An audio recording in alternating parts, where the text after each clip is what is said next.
Il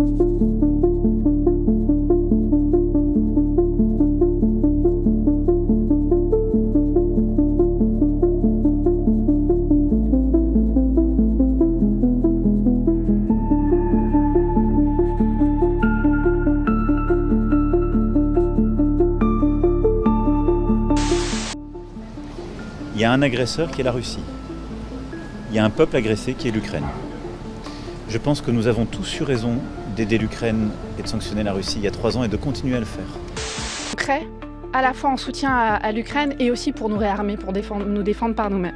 Vous savez, en 1940, quand Roosevelt a décidé d'aider la Grande-Bretagne face au régime nazi en leur livrant des armes, il a dit que l'Amérique devait être l'arsenal de la démocratie.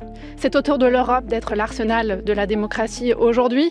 Ça veut dire assumer le leadership du monde libre, puisque Trump a choisi une autre voie, et ça veut dire très concrètement se mettre en mode économie de guerre. Avec la crise sanitaire, on a su demander à nos industries de se mettre en branle pour produire de manière urgente des vaccins. Il faut qu'on fasse la même chose sur la question de la défense européenne.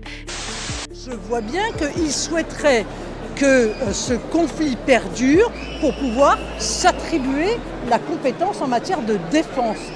Je ne l'admets pas. Voilà, je considère que la défense française doit rester la défense française, que la dissuasion nucléaire française doit rester une dissuasion nucléaire française, qu'on ne doit pas la partager, qu'on ne doit encore moins la déléguer.